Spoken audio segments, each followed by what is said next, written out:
Well, good morning, Boardman. Glad to have you guys here at 11 o'clock. I know that it's Father's Day today, and it's great. Hopefully you've had your circles of diabetes before you came in, and so the sugar should crash right about now. And listen, on the way out today, we ordered a ton of donuts. We want to make sure we always have too many rather than too few. So those people in those green shirts are going to try to push some donuts on you when you leave today. Those people don't have any friends. Please just take a box of donuts. Okay, my wife serves on green team. I can attest to that. No friends. So just take some donuts. It'll make them feel better. Take them to your neighbors. Go and drop them off on somebody's porch. I don't know. Just do whatever you'd like to do. But today is Father's Day, and I hope that for those of you that are fathers or maybe stepfathers, or maybe just a positive influence in the lives of people around you, keep doing that. We need that in our world today.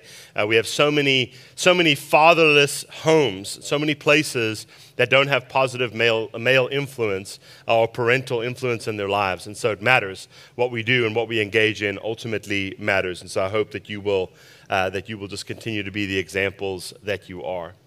I have a great relationship with my dad. My dad and I are very close, not physically, obviously, but not geographically, but we are very close. I didn't really know my dad growing up. My dad worked. My mom stayed home. My dad worked. My dad was an accountant at a large firm. He ended up being the managing partner. He was kind of his time was very valuable. He had a lot going on. He would leave for work at about 5:45 in the morning, and when you're young, you don't get to see your dad before he leaves for work, and he would come home at about 6:30, and we would have dinner, and we would be bathed, and we were in bed shortly after because we were a family that had bedtimes, and so 8 or 8:30, we were in bed. I didn't really know my dad for the early years of my life, which I think is normal for a lot of people that maybe grew up in a home where dad was the primary provider, and mom took care of all the fetching and carrying and everything else in between.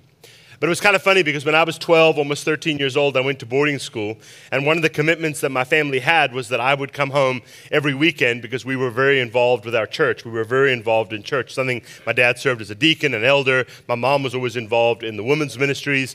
And so that was one of our commitments. So on Friday afternoon, after school, my mom and sometimes one of her friends, she would bring one of her friends. They would stop. They would have lunch. Then they would pick me up. And then for the first couple of years, I was in kind of a lift club or a carpool or whatever you want to call it. And my last 3 years of high school, okay, so when I was 10th, 11th, and 12th grade, and my mom would pick me up on Friday, but then on Monday mornings, early, my dad and I would drive. It was about an hour away to where we would go. Beautiful country, vineyards, mountains. It was really a beautiful drive. And my dad and I would spend a lot of time talking. And those were the moments that I actually really got to know my dad in a real way. I'm also the only boy. I have an older and a younger sister. Lucifer and Jezebel are my two sisters. And so that's a different sermon for another day, but we'll get there, okay, I promise. But Dad and I grew up by the ocean, and so loved doing all kinds of water sports. My dad and I, we were big into sailing, and so we had a catamaran, and on weekends we would go out and we would go and sail together. It was something that I got to do with him that really nobody else got to do, not because they weren't invited, but they just didn't want to do that. And those are some of the most special memories that we ever had. About 10 years ago, I went on a trip just to South Africa. I took my oldest. She's 14 now. She was about 4 or 5 at the time. And I told my dad, I said, why don't you just plan for us to go on a boys' trip just for a few days, just us guys. And we did. We went up into some of the national parks in South Africa, went camping, just had a great time together. And so we decided to make that a tradition. So anytime I go home or if they come here, we'll usually sneak off for a few days and go and have a boys' trip. When we were living in Texas, we decided to do this crazy boys' trip, which we drove 2,600 miles in a week. We started from where we were. We went from Texas, we went to Mount Rushmore, we went across to Yellowstone, we went down to the Grand Canyon, and then we made our way back. It was crazy. And we spent hours and hours and hours in the car just talking and just sharing and having a wonderful time. I really miss my dad a lot. My dad's 77 years old. He's in great health. So is my mom. They're doing fine, but I don't get to see them that much. I talk to my dad almost every single day. We do the WhatsApp Messenger where you can leave voice notes for each other because obviously there's time change and stuff. And so often we're just catching up with each other every single day. I'm close with my dad. I'm close with my family as a whole. And one of the greatest sacrifices that I have had to make, and I think that they understand, is that we don't live close to each other. But I think they're okay with that because of what I do and because where I choose to do it. And that's something very powerful. It's such a gift as a son or as a child or as a pastor to have people that support you in such powerful ways. And so if you have a dad today, maybe dad's passed on, maybe you didn't have a great relationship with your dad, try to at least honor them as best you possibly can because it matters. It's a big deal. Today we're in this series. We're going to continue on a little bit in the study of 1 John. And I'm going to read some stuff with us today, and then we're going to figure some of this out. But 1 John chapter 3, verses 11 through 15, John starts off like this with this church. Remember, he's an older guy now. He's an older gentleman. He's probably only got 3 to 5 years before he's going to pass away and be with the Lord. But he speaks as a father figure to this church. He wants them to understand and see who he is. And he starts off by saying this in verse 11. This is the message you have heard from the beginning. What he is really saying is this. Our message has not changed. From the time we started this journey together, our message has been exactly the same, that we should love one another. It's never actually changed. You know, when I was going through my studies and my training, I did a bunch of things in psychology and counseling. And so as a result of that, I'm actually a very hard person to lie to.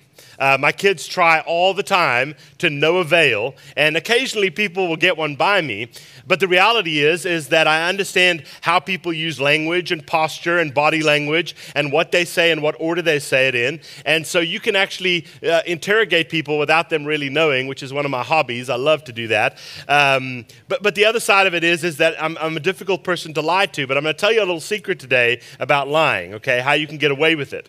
What we do when we tell a lie is we try to include enough detail to make it believable, but not so much that people pick up on it. You know, you guys have all lied. Okay, we know what happens there. And so you say, well, what did you do yesterday? Well, we went to the mall. Well, how did that happen? Well, we left the house at this time, and then we stopped at Starbucks, and I got this drink. What did your friends get? Oh, they got this. Then we stopped at Sheetz and filled up with gas. Then we picked up a friend, and then we went over to the mall. Okay, what side of the mall did you park on? You know, roughly how much was gas? Did you chip in? Did you do anything? Which side of the mall did you go to? Did you guys eat at the food court? What did you have? What did your friends have? Which stores did you go to? Who bought what where? Okay, it's very, very good. And this is a great skill to have if you are a parent. But I want to tell you a little secret.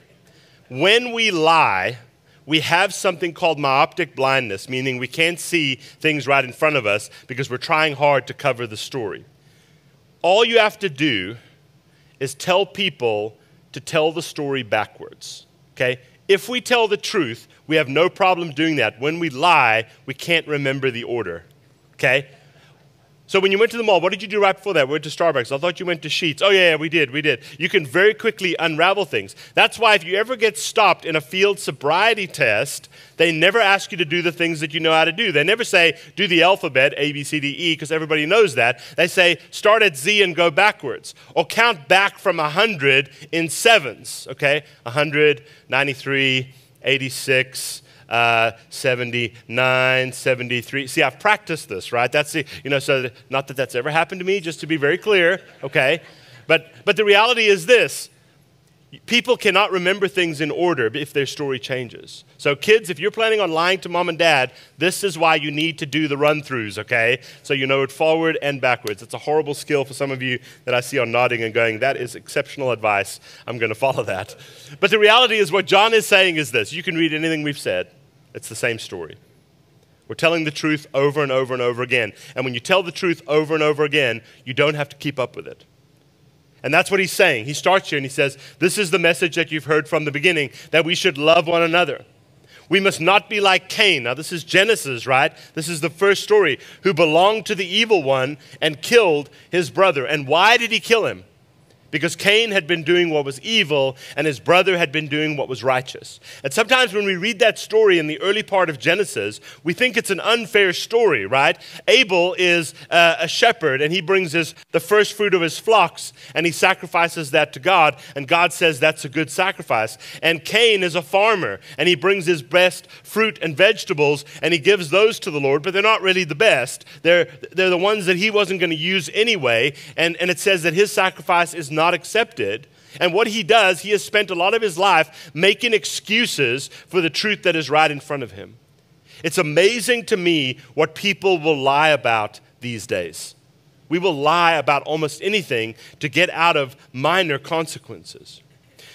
On Friday afternoon, Mark called me and he said, "Hey, you want to go and grab a quick round of golf?" I said, "Yeah, let's go." So I got there. I was early because I have manners.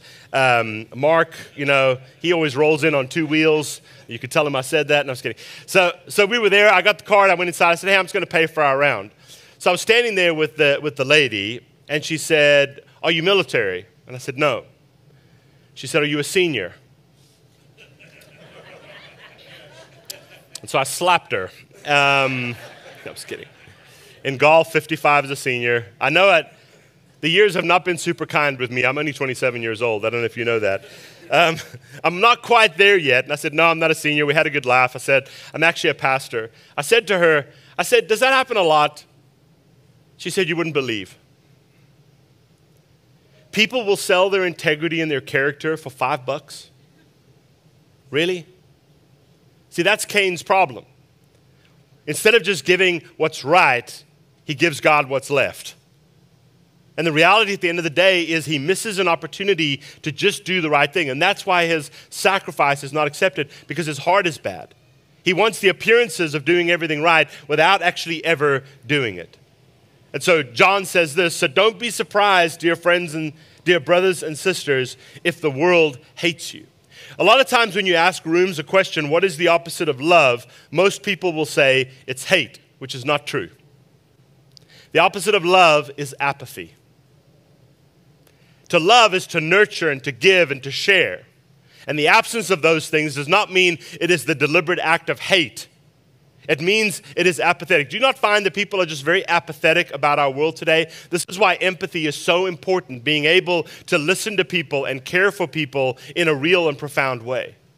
But John tells them, he says, when you guys do this well, the world is not going to understand it, and they are going to hate you. Watch what he says here. If we love our brothers and sisters who are believers, now, it doesn't mean what you think it means. It doesn't just mean people who are Christ followers. Remember, we're near the end of the first century now. The church has been integrated with Jews and Gentiles, okay, with Samaritans, with men, with women. There's a lot of things going on here. And what he says here is, look, if we love our brothers and sisters from every walk of life, it proves that we have passed from death to life. We're not navigating our lives by the old ways. We're living into the new story of God. But if a person who has no love is still dead.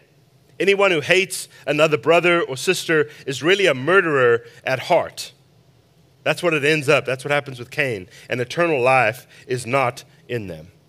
So he's setting up this idea of how we live and the things that we do and the way that we express love is going to determine the story that we actually believe. He says this in 1 John 3:16. We know what real love is because Jesus gave up his life for us. We know what real love looks like because God did it. And therefore, we should be willing to give up our lives for our brothers and our sisters. Now, this doesn't mean that we are going to die for people. That's not what it's saying. It's saying, can you make a story not just about you? Does it always have to be about you, or can it be about something bigger? You have to decide which one you ultimately want. He says this: if anyone has enough money to live well and sees a brother or sister in need but shows no compassion, right, because you're apathetic, how can God's love be in that person?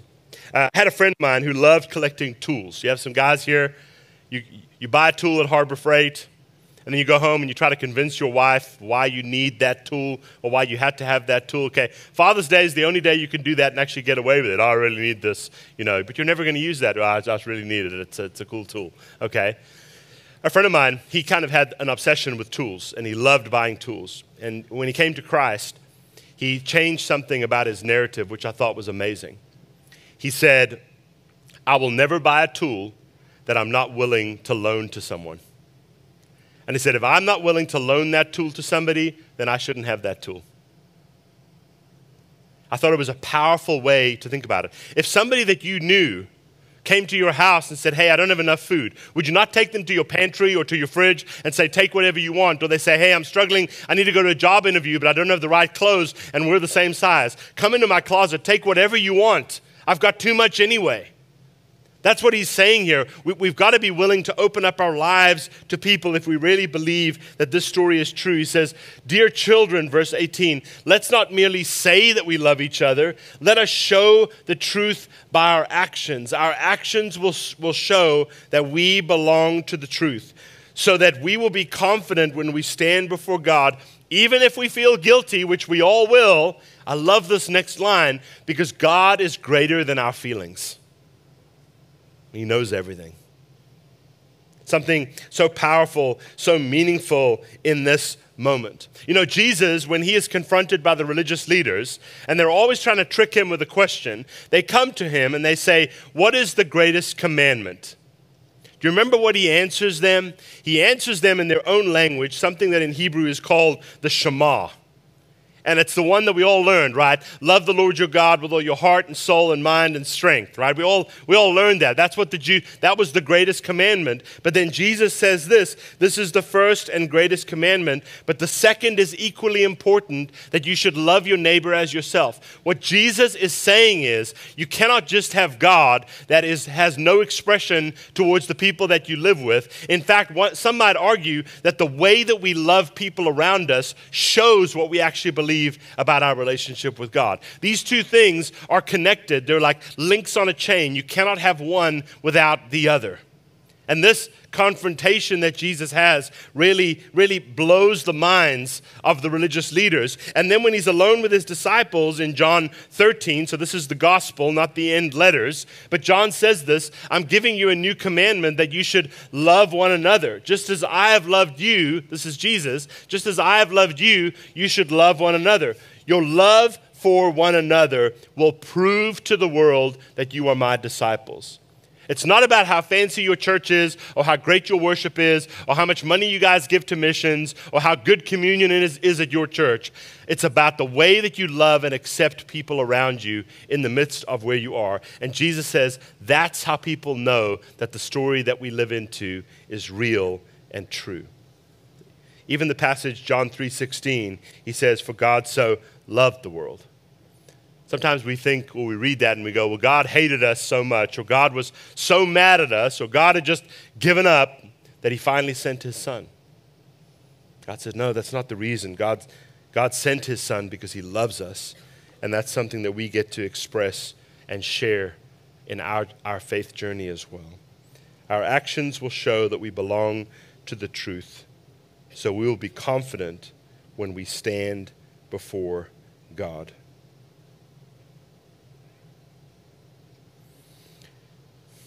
He says this, even if we feel guilty, which we do. Need to go back to that one. Don't you love technology? There we go.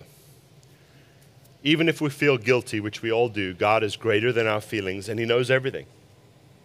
Dear friends, if we don't feel guilty, we can come to God with bold confidence. And we will receive from him whatever we ask, because we obey him and do the things that please him. And this is his commandment. We must believe in the name of his son, Jesus Christ, and love one another. Those are the two commandments. Did you see them? We need to believe in God. We need to live our lives towards that story, and we need to love the people that are around us. See, the message hasn't changed from the beginning. Those who obey God's commandments, and I think sometimes we think, oh, it's this laundry list of things that God wants us to do. No, he's saying you prioritize Jesus and you live that out through your life story. That's ultimately what this is about. It says when we do those things, we remain in fellowship with him and he with us. And we know that he lives in us because of the Spirit he gave us lives in us. That when we actually live towards these things, it's going to drastically change the way that we enact our faith every single day. I grew up in a home where I didn't have a curfew. And it wasn't because I was a bad kid. I was actually a really good kid. And on weekends when I would come home, I was one of the few people that had access to a vehicle. So my dad, on weekends, I was allowed to kind of go out with my friends and hang out or do whatever. And sometimes when we were a little older, we would, go to the clubs and go dancing because we thought we were just so cool back in the day, which we all kind of did. And then you realize when you get older, it's just terrible and lame, don't you? I'm too old for that.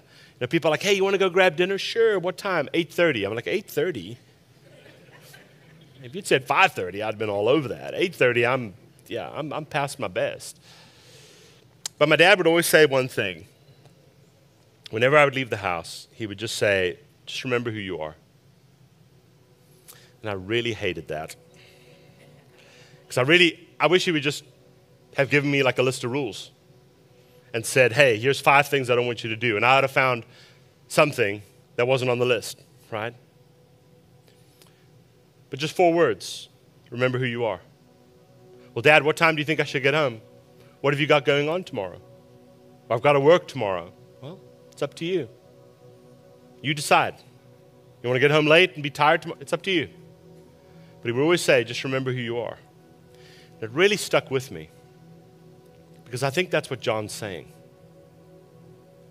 Just remember who you are, or maybe whose you are. And just live your life towards that, never losing sight of it. And the rest of it, it's just going to be details. And so that's what he's sharing with us today. Just remember who you are. That you are loved, you are valued, that you are good. Remember who you are. So, Father, today, I would just thank you so much for inviting us into this space, allowing us to spend a moment in worship, to have a few laughs. But God, thank you that you are the best Father. And that even if in our earthly lives we face some disappointment with our dads, or maybe we wish the story was different, God, we know that we are fully loved by you and valued in every single way. And so, Father, today we just pray that as we